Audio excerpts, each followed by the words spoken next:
Bahasa tubuh Peggy Setiawan alias Peron ketika dihadirkan Polda Jawa Barat pada Minggu 26 Mei 2024 menjadi sorotan. Dilansir dari Kompas TV, Peggy beberapa kali terlihat menggelengkan kepala. Hal itu terjadi ketika Kabid Humas Polda Jabar mengumumkan perannya dalam kasus pembunuhan Vina Cirebon.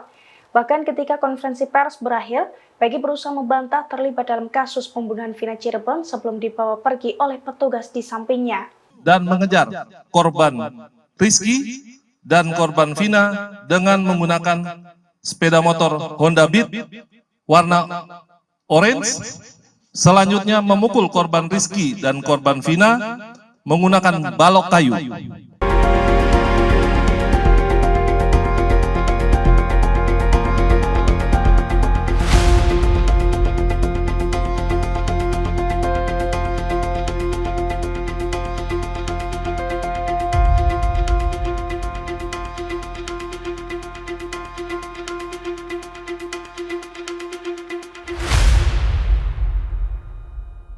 Download Tribun X sekarang, menghadirkan lokal menjadi Indonesia.